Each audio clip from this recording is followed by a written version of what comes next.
भर्खरै रवि लामिछानेलाई 5 वर्ष जेल हाल्न माग। के साँच्चै अब रवि लामिछाने जेलमा पर्लान् त? यसरी अदालतमा जाँदैछ रवि लामिछानेको केस। मुद्दामा निर्वाचन आयोग पनि विपक्षी। के छ 18 बुँदे रिटमा? कृपया यो समाचार ध्यान दिएर सुन्नुहोस् र रवि लामिछानेको पक्षमा र रवि लामिछाने प्रधानमन्त्री भएको हेर्न चाहनुहुन्छ भने कमेन्ट बक्समा I am with Ravi Lamichhane लेख्न नभुल्नुहोला। जय नेपाल। रवि लामिछानेको सांसद पद खारेजीको माग गर्दै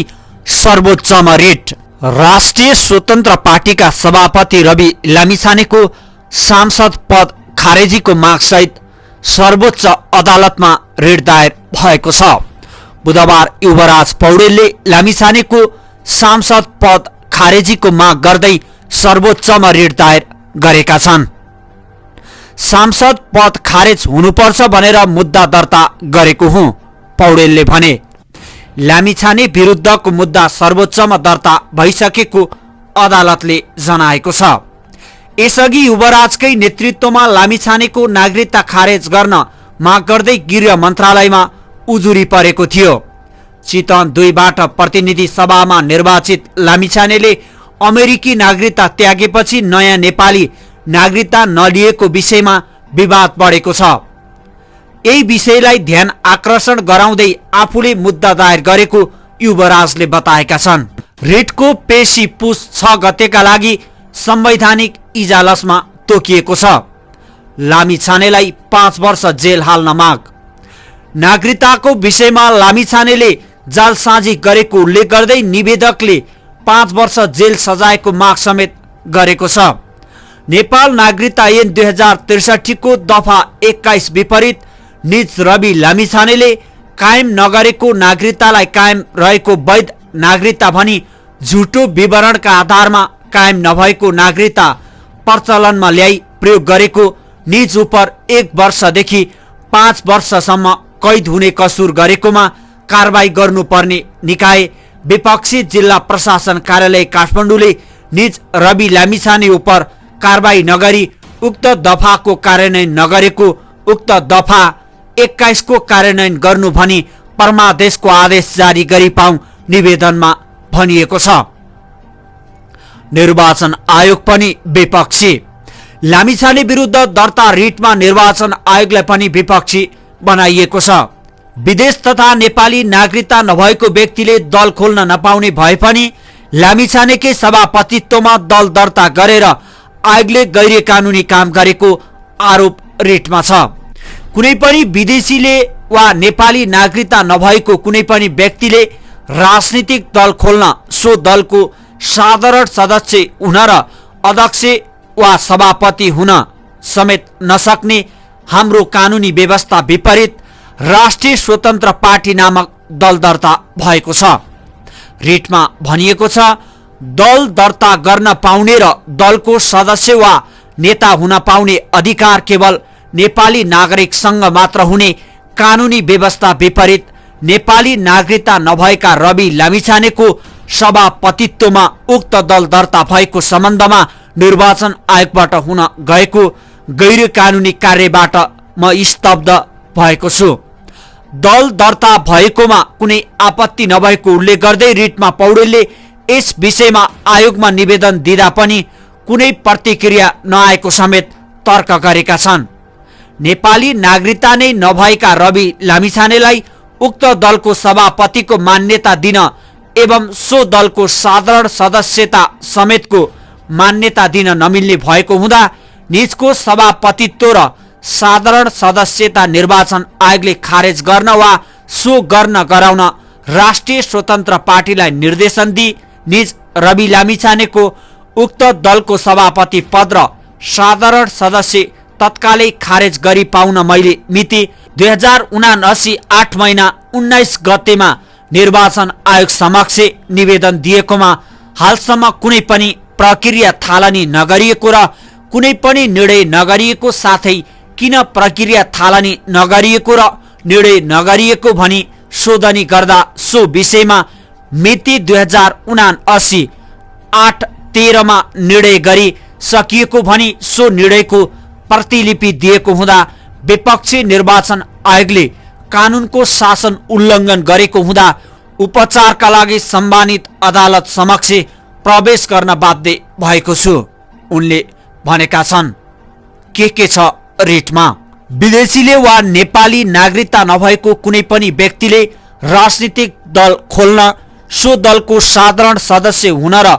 अध्यक्ष वा सभापति हुन समेत नसक्ने हाम्रो कानुनी व्यवस्था विपरीत मिति 2079 असार 17 मा दल दर्ता नम्बर 187 मा राष्ट्रिय स्वतन्त्र पार्टी नामक दल दर्ता भएकोमा दल दर्ता गर्न पाउने र दलको सदस्य वा नेता हुन पाउने अधिकार केवल नेपाली नागरिक संघ मात्र हुने कानुनी व्यवस्था विपरीत नेपाली नागरिकता नभएका श्री रवि लामिछानेको सभापतित्वमा उक्त दल दर्ता भएको सम्बन्धमा निर्वाचन आयोगबाट हुन गएको गैरी कानुनी कार्यबाट म स्तब्ध छु। निर्वाचन आयोगको यस कार्यबाट विदेशीले पनि राजनीतिक दल खोल्न र शासन सत्तामा पुगी नेपाल र नेपालीमाथि शासन गर्न पाउने गम्भीर रूपमा राष्ट्रघाती एवं नेपालको सार्वभौम सत्ता विपरीतको कार्यका लागि ढोका खुल्न पुगेको अवस्था छ। नेपाली नागरिकता नै नभएका श्री रवि लामिछानेलाई उक्त दलको सभापतिको मान्यता दिन एवं सो दलको साधारण सदस्यता समेतको मान्यता दिन नमिल्ने भएको हुँदा निजको सभापतित्व र साधारण सदस्यता निर्वाचन आयोगले खारेज गर्न वा सो गर्न गराउन राष्ट्रिय स्वतन्त्र पार्टीलाई निर्देशन दिई निज रवि लामिछानेको उक्त दलको सभापति पद र साधारण सदस्यता तत्कालै खारेज गरी पाउन मैले मिति 2079/08/19 मा श्री निर्वाचन आयोग समक्ष निवेदन दिएकोमा दर्ता नम्बर 3000 हालसम्म कुनै पनि प्रक्रिया थालनी नगरिएको र कुनै पनि निर्णय नगरिएको साथै किन प्रक्रिया थालनी नगरिएको र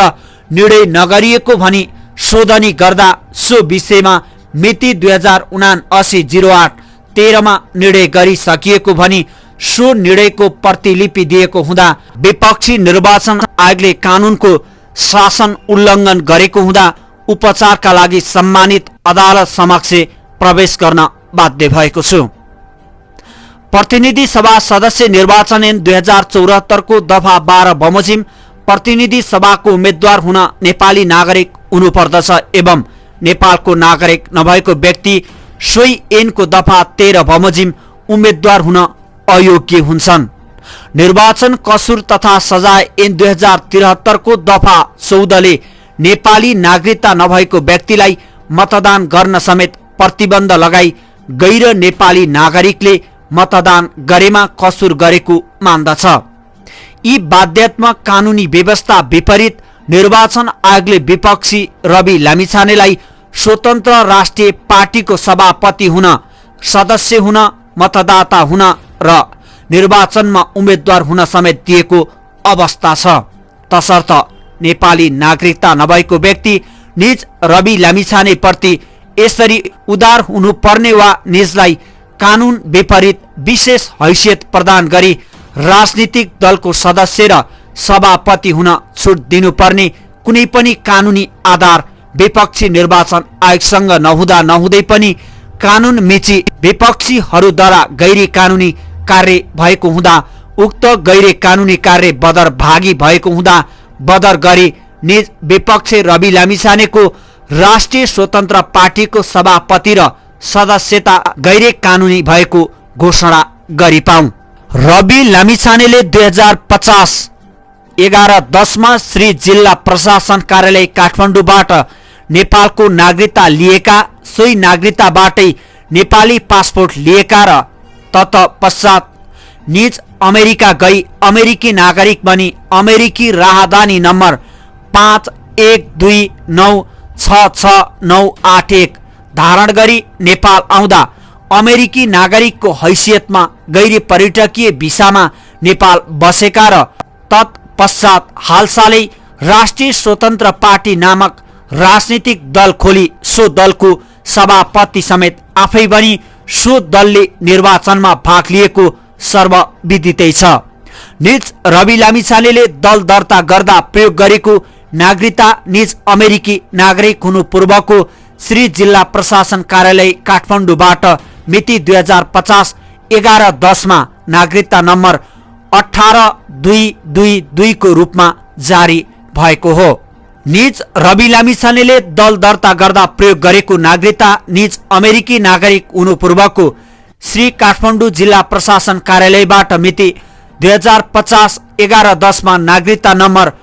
18222 को रूपमा जारी भएको हो र निजले अमेरिकी नागरिकता त्याग गरिसके पश्चात नागरिकता ऐन 2063 को दफा 11 र नागरिकता नियमावली 2063 को नियम 11 बमोजिमको प्रक्रिया पूरा गरी लिएको नागरिकता होइन।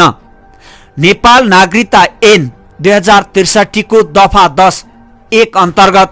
कुनै पनि नेपाली नागरिकले विदेशी नागरिकता लिएको अवस्थामा नेपालको नागरिकता स्वतः समाप्त हुन्छ अर्थात् कायम रहन सक्दैन। यस्तो अवस्थामा निज रवि लामिछानेले अमेरिकी नागरिकता लिए पश्चात निजको नेपालको नागरिकता कायम नरहेको हुँदा निजले पुनः नेपालको नागरिकता प्राप्त नगरी निज नेपालको नागरिक हुन सक्दैनन् र यस्तो अवस्थामा निज राजनीतिक दलमा संलग्न हुन, उम्मेद्वार हुन र मतदान गर्न सक्दैनन्। तसर्थ निज रवि लामिछानेले नागरिकता ऐन 2063 को दफा 11 बमोजिम पुनः नेपाली नागरिकता नलिएको अवस्थामा श्री निर्वाचन आयोगले किन निजलाई दल खोल्न, उम्मेद्वार हुन र मतदान गर्ने अधिकार प्रदान गरेको हो? के निर्वाचन आयोगले नेपालको संविधान, राजनीतिक दल सम्बन्धी ऐन र निर्वाचनसँग सम्बन्धित ऐनको पालना गर्ने र गराउने जिम्मेवारी लिनु पर्दैन? निर्वाचन आयोगले कानुनको शासनको प्रत्याभूत गर्नु गराउनु पर्नेमा रवि लामिछानेका सम्बन्धमा कानुन विपरीतका कार्यलाई मान्यता दिएर नेपालको कानुनको शासनको गम्भीर उल्लङ्घन गरेको अवस्था भएको हुँदा कानुनको शासनको प्रत्याभूतिका लागि सम्मानित अदालत समक्ष उपस्थित भएको छु। निज रवि लामिछानेले विपक्षी निर्वाचन आयोग समक्ष पेश गरेको मिति 2079 8/6 को स्पष्टीकरणमा आफूले जिल्ला प्रशासन कार्यालयबाट मिति 2050 11/10 मा नेपाली नागरिकता लिएको, अमेरिकामा गएर अमेरिकाको स्थायी बसोबास अनुमति पत्र लिएको र सन् 2014 फेब्रुअरी 21 फागुन 10 2073 मा अमेरिकी नागरिक बनेको कुरा स्वीकार गरेका छन्। साथै निज सन् 2017 मा नेपाल फर्केका र अमेरिकी नागरिकको रूपमा नेपालमा बसी कार्य अनुमति लिई अमेरिकी नागरिकको रूपमा नेपालमा काम गरेको न्युज 24 मा कुरा पनि स्वीकार गरेका छन्। तर नेपाल सरकार, गृह मन्त्रालय र प्रेस काउन्सिल नेपालका पत्र हेर्दा निजले कार्य अनुमति लिएको देखिँदैन र अरूका सम्बन्धमा सामाजिक रूपमा प्रश्न उठाउने तर आफू भने कानुन नमान्ने र कानुन मिच्ने निजको प्रविधि रहेको देखिन्छ। त्यसरी नै सन् 2018 को जुन 28 तारिकका दिन असाढ 14 2075 नेपाल स्थित अमेरिकी दूतावास मार्फत अमेरिकी नागरिकता त्याग गरेको कुरा पनि उल्लेख गरेको छन् र सोको प्रमाण पनि पेश गरेका छन्। तर अमेरिकी नागरिक हुनसाथ नागरिकता ऐन 2063 को दफा 10(1) बमोजिम कायम नरहेको उनको पुरानो नेपाली नागरिकता 2050 11/10 को नागरिकता किन उनले प्रयोग गरेका हुन् भन्ने सम्बन्धमा नसामा उनी नेपाली भएको हुँदा उनको उक्त नेपाली नागरिकता कायम नै भएको जिकिर गरेका छन्। कानुन विपरीतको केवल भावनात्मक रूपमा आम नागरिकलाई भ्रमित पार्ने यस्तो गैरी कानुनी जिकिरलाई विपक्षी निर्वाचन आयोगले मान्यता दिएर कानुनको धज्जी उडाएको छ। 2050 सालको नागरिकता नम्बर 18222 को नेपाल नागरिक ऐन 2063 को दफा 10(1) बमोजिम कायम नरहेको नागरिकता प्रयोग गरी दल दर्ता गराउने कार्य श्री निर्वाचन आयोगको त्रुटिले भएको हो भने सो त्रुटि तत्कालै सच्चाई निज लामिछानेको उक्त दलको सदस्यता तत्काल खारेज गरियोस्। निज रवि लामिछानेले श्री निर्वाचन आयोगलाई कायम नभएको नागरिकतालाई सधैँ हो वा कायम हो भनी भ्रममा पारी झुक्काई गलफतमा पारी राजनीतिक पद प्राप्त गरी धोका दिएका हुन् भने मुलुकी अपराध संहिता 2074 को दफा 249 र 252 बमोजिमको अपराध र निर्वाचन कसुर तथा सजाय ऐन 2074 अन्तर्गत समेत कारबाही गरी वा कारबाही गर्न कानुनी प्रक्रिया तत्कालै सुरु गरी निजको उक्त दलमा रहेको सभापति एवं साधारण सदस्य समेतका सम्पूर्ण आबद्धता खारेज गर्न परमादेशको आदेश जारी गरी पाऊँ। लामिछानेले अमेरिकी नागरिकता लिए पश्चात निजको नेपालको नागरिकता कायम नरहेको हुँदा निजले पुनः नेपालको नागरिकता प्राप्त नगरी बलजफ्ती रूपमा वा जिद्दी गरी आफ्नो सन्दर्भमा नागरिकता ऐन 2063 को दफा 10(1) आकर्षित हुँदैन भन्नु सरासर कानुन उप नै छलछाम गर्नु र आम नागरिक र निकाय समेतलाई भ्रममा राख्ने कार्य गर्नु हो। कायम नरहेको नागरिकता भनेको नागरिकता कायम भएको हो कि भनी कुतर्क गर्न मिल्दैन। कायम नभएको नागरिकता कायम छ भनी ढाँटछल गरी त्यस्तो नागरिकता प्रयोग गरेर निज नेपालको नागरिक हुन सक्दैनन् र यस्तो अवस्थामा निज राजनीतिक दलमा संलग्न हुन उम्मेद्वार हुन र मतदान गर्न समेत सक्दैनन्। तसर्थ रवि लामिछानेको राष्ट्रिय स्वतन्त्र पार्टीमा रहेको सबै खाले आबद्धता अर्थात् सभापति र साधारण सदस्यता समेत नेपालको संविधानको धारा 17(2) ग 18, 84, 5, 87, 1 प्रतिनिधि सभा सदस्य निर्वाचन ऐन 2074 को दफा 12 एवं 13 र राजनीतिक दल सम्बन्धी ऐन 2073 को दफा 14, 2, 21, 46, 55 र 57 बमोजिम गैरी कानुनी घोषणा गरी पाऊँ र उक्त मिति 2050 11 महिना 10 को नागरिकता नम्बर भएको निज रवि लामिछानेको नागरिकता प्रयोग गरेर निजले लिएको राजनीतिक दलको राष्ट्रिय स्वतन्त्र पार्टीको सदस्यता र सभापतिको पद एवं हैसियत र सो हैसियतमा प्राप्त गरिएको सम्पूर्ण लाभ अर्थात् मतदाता भएर गरिएको मतदान निर्वाचनमा भएको उम्मेदवारी र त्यस्तो उम्मेदवारीका आधारमा प्राप्त सांसद पद प्रतिनिधि सभा सदस्य समेत उत्प्रेषणको आदेशले बदर गरी पाऊँ। साथै यस्तो गैरी कानुनी पद हैसियत र लाभलाई मान्यता नदिनु र निर्वाचन कार्यालयमा अभिलेख भएको निजको राजनीतिक दलको सदस्यता एवं सभापतिको पद खारेज गर्नु भनी विपक्षी निर्वाचन आयोग र राष्ट्रिय स्वतन्त्र पार्टीको नाममा परमादेशको आदेश जारी गरी पाऊँ। निज रवि लामिछानेको उम्मेद्वार हुने र सांसद हुने योग्यता नहुँदा नहुँदै पनि विपक्षी निर्वाचन आयोगको अकर्मण्यता र प्रतिनिधि सभा सदस्य निर्वाचन आयोग ऐन 2074 को दफा 15 बमोजिमको अधिकारको प्रयोग गर्न त्रुटि गरेको वा दुराग्रहपूर्ण तवरले रवि लामिछानेलाई बचाउने कार्य गरेको कारणले चितवन जिल्लाको निर्वाचन क्षेत्र नम्बर 2 बाट प्रतिनिधि सभा सदस्य निर्वाचन आयोग ऐन 2074 को दफा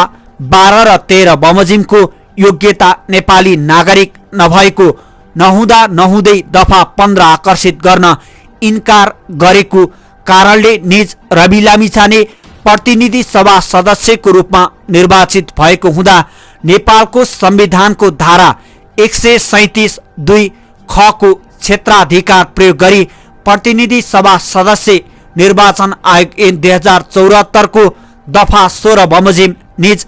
रवि लामिछाने प्रतिनिधि सभा सदस्य हुन अयोग्य रहेको ठहर गरी निजलाई सांसद पदबाट मुक्त गरी पाऊँ र उक्त दफा 16(2) को बमोजिमको कार्य गर्नु पनि विपक्षी निर्वाचन आयोगका नाममा परमादेशको आदेश जारी गरी पाऊँ। निज रवि लामिछानेले चितवन निर्वाचन क्षेत्र नम्बर 2 का उम्मेद्वार हुन निवेदन दिएको अवस्था र निजको निर्वाचनको परिणाम घोषणा भएको अवस्थासम्म पनि वैध रूपमा नेपालको नागरिक नभएको प्रश्न हुँदा हुँदै र प्रतिनिधि सभा सदस्य निर्वाचन ऐन 2074 को दफा 15 बमोजिम निर्वाचनको परिणाम घोषणा नहुँदै योग्यता सम्बन्धमा परेको उजुर उप निर्वाचन आयोगले नै निर्णय गर्नुपर्ने प्रश्न व्यवस्था उक्त दफा 15(5) मा हुँदा हुँदै सो कानुनी कर्तव्य पूरा नगरी निर्वाचन परिणाम घोषणा भइसकेको भनी बहाना बनाई यस्तो गम्भीर विषयमा निर्णय गर्नुपर्ने दायित्वबाट पन्छिने कार्य गरी अयोग्य व्यक्तिलाई प्रतिनिधि सभा सदस्य बन्न दिने गरी मिति 2079/08/13 निर्वाचन आयोगले गरेको निर्णय र निज रवि लामिछानेलाई प्रतिनिधि सभा सदस्यको रूपमा मान्यता दिने सम्पूर्ण दस्तावेज एवं प्रमाणपत्र उत्प्रेषणको आदेशले बदर गरी पाउन्। निज रवि लामिछाने नेपाली नागरिक नभएको अवस्थाको व्यक्ति भएको हुँदा निजलाई मतदान गर्न दिएको विपक्षी निर्वाचन आयोगको कार्य उक्त दफा 14 विपरीत मात्र होइन कि उक्त दफा 14 अन्तर्गत निज रवि लामिछानेलाई सजाय गर्नु पर्नेमा सजाय नगरेको हुँदा सो दफाको कार्यान्वयन गर्नु गराउनु पनि विपक्षी निर्वाचन आयोगका नाममा परमादेशको आदेश जारी गरी पाउन्। साथै नेपाल नागरिकता ऐन 2063 को दफा 21 विपरीत निज रवि लामिछानेले कायम नगरेको नागरिकतालाई कायम रहेको वैध नागरिकता भनी झुटो विवरणका आधारमा कायम नभएको नागरिकता प्रचलनमा ल्याई प्रयोग गरेकोमा निज उप 1 वर्षदेखि 5 वर्षसम्म कैद हुने कसुर गरेकोमा कारबाही गर्नुपर्ने निकाय विपक्षी जिल्ला प्रशासन कार्यालय काठमाडौँले निज रवि लामिछाने उप कारबाही नगरी उक्त दफाको कार्यान्वयन नगरेको हुँदा उक्त दफा 21 को कार्यान्वयन गर्नु भनी परमादेशको आदेश जारी गरी पाउन्। यो मुद्दाको अन्तिम किनारा नभएसम्म निज रवि लामिछानेलाई प्रतिनिधि सभा सदस्यको रूपमा उपस्थित हुन र कार्य गर्न श्री सर्वोच्च अदालत नियमावली 2074 को नियम 49 बमोजिम अन्तरिम आदेश जारी गरी रोक लगाई विपक्षीहरूका नाममा सो कुरा जानकारी गराई पाउन्। रवि लामिछानेलाई 5 वर्ष जेल हाल्न माग मुद्दामा निर्वाचन आयोग पनि विपक्षी के छ 18 बुँदे रिटमा भनेर आज हामीले प्रस्तुत गर्यौं।